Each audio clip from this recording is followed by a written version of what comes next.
In this video, I want to give you some tips on building a massive YouTube following. Now, why is it that some YouTube videos get so many views they practically break the counter, yet others get seen so infrequently the page looks like Tombstone before the Outlaws ride in?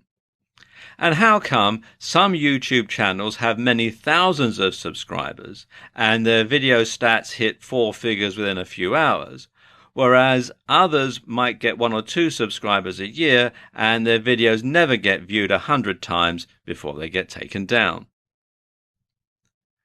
Well, there are a number of different answers to that question. And while you might not have as many views and subscribers as Gangnam Style, you can certainly build a solid following and get a decent number of views for your videos.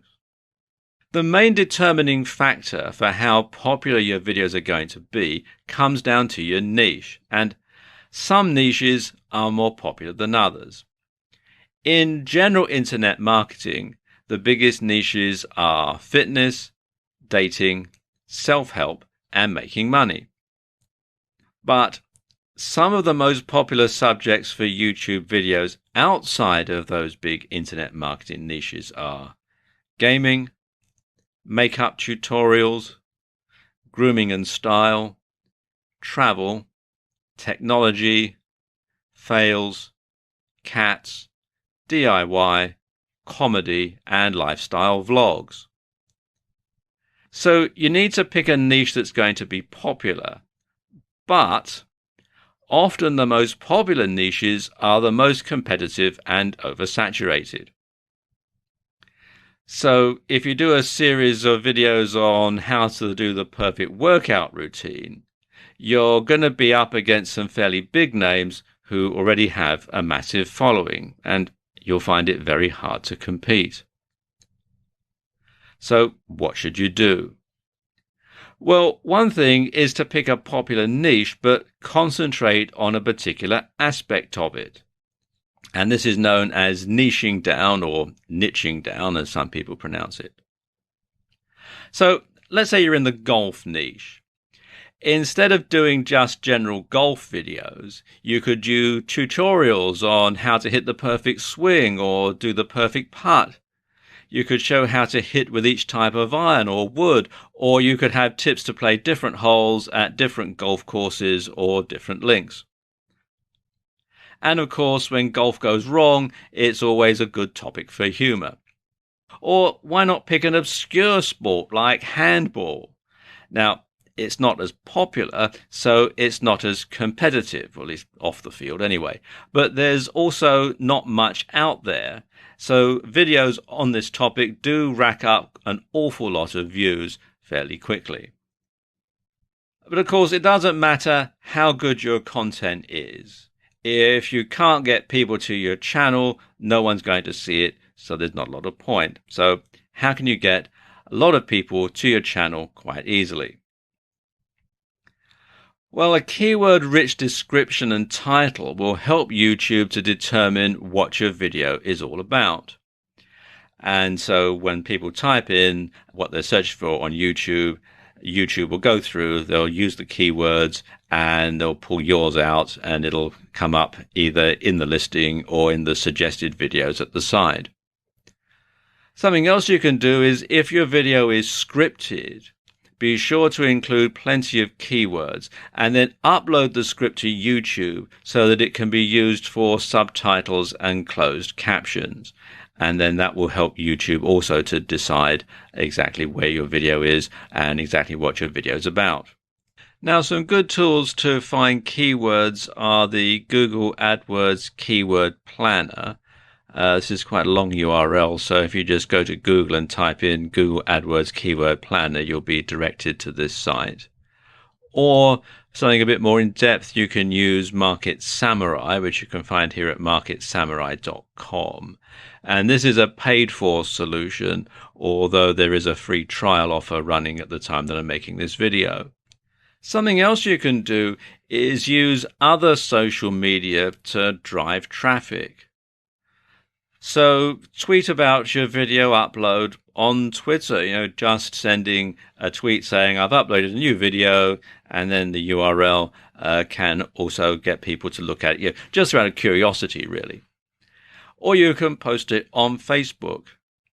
Or you can share it on sites like Reddit or Google+.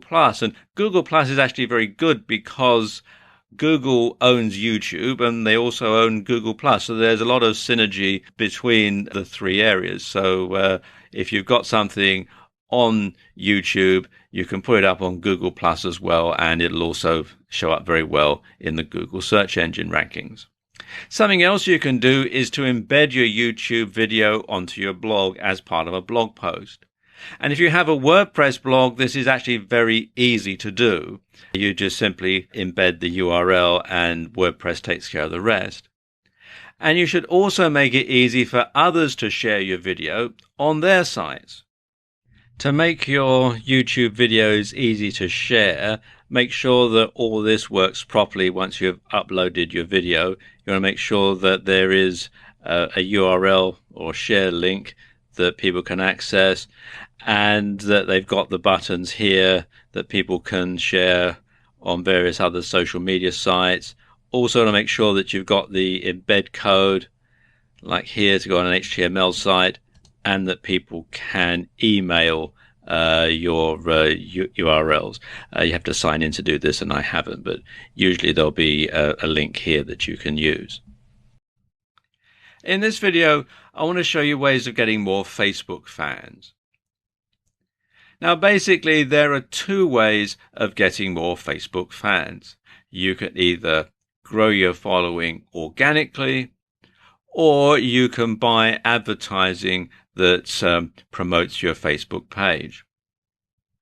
Now, let's talk about how you can grow your following organically, because that's probably the best way of doing so. It's certainly the cheapest. And of course, the best way to grow more Facebook fans is to give them a reason to visit your Facebook page. And basically that means posting useful, interesting content. And if you post stuff your target audience wants to read, they will, first of all, read it. They'll like it. They'll follow you so they can read more of it. And they'll tell others who might be interested too. So you'll grow your fan base that way. When you're posting content, it's always a good idea to post a picture or a GIF alongside your post. And it makes it more eye-catching and interesting. And if possible, you should post an original picture if you have one, preferably one that ties into the content of the page and perhaps shows you in it as well, because then it basically cements it and ties it all together. You should also have share buttons on your website or on your blog. And this can encourage people to like, share, and follow you on Facebook. You should also interact with the comments and respond. Don't just simply post up your Facebook page and then go away and don't come back until you're starting something else.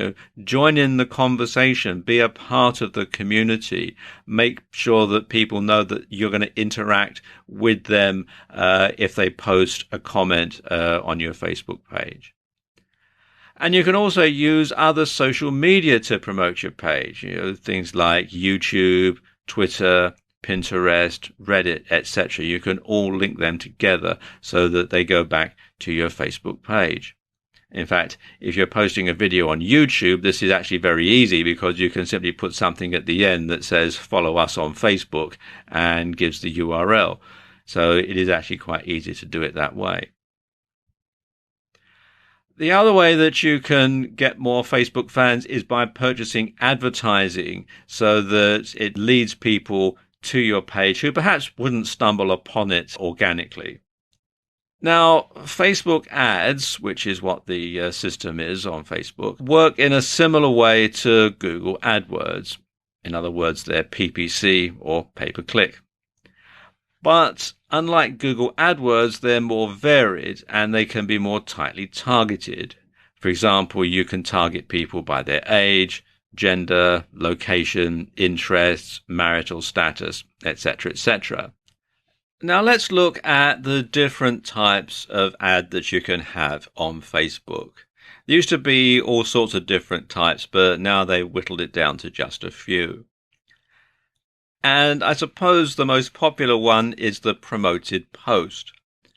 And the supported placements for that are in the right column, mobile feed, and news feed.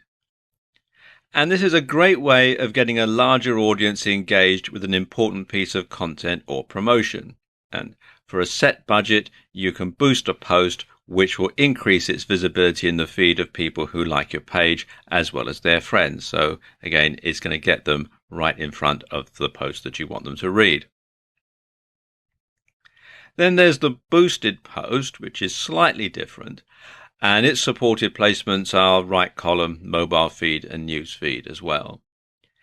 And it's available to pages with 50 likes or more, and it's basically a simpler version of promoted posts. And you can choose fans of your page and their friends, or you can choose to select by targeting criteria. Then there's a domain ad, and the supported placement for this is the right column. And domain ads are essentially adverts that appear in the sidebar and point directly to a website that you're hosting, so you can go straight to your website. And these are perhaps the simplest form of ads and are composed of a simple heading and a block of text. And it's a bit like Google AdSense, if you're familiar with that type of advertising, AdWords, AdSense. Then there's the multi-product. And this is placed in the news feed and the mobile news feed. And multi-product ads, as you would expect, display multiple items on a slideshow type display that lets users browse and shop right from Facebook. And this is incredibly powerful for e-commerce stores, and it means you're really only posting one ad to promote a whole range of products. Then there's the page like, and this supported placements for this one is the right column, news feed, and mobile news feed. And this is an advert for your Facebook page, essentially. And with these, you're trying to increase your number of likes so that you can generate a bigger audience to market to. Then there are video ads, and the supported placements are the right column, news feed, and mobile news feed. And video ads let you showcase a video. And these are good for getting likes, and they're powerful for video marketing. Then there are app ads, and the supported placements are the right column and the news feed. And if you have built a branded app for Facebook, then this is how you can promote it and encourage downloads. Then there's an event ad. Now, these are in the right column, news feed, and mobile news feed. And they, as the name would imply, allow you to advertise events. And this can be useful for increasing interest for a company launch event, for instance, or a conference, or if you've got a bricks and mortar store and you're running a special event or a promotion, then you can use this to tell people about it. And finally, there's an offer. And the supported placements are the right column, newsfeed, and mobile newsfeed. And an offer advert is useful for companies who want to market a special offer. And anyone who clicks on your ad will be emailed a code that they can use in order to redeem your special offer. And this is great for encouraging sales. And all of these different ways will help you to build your fan base, because even if it's something like an offer ad, people are going to know about your Facebook page, and you can encourage them to like you and follow you and so on. So this is just a few ways that you can build your Facebook following, build your Facebook fan base.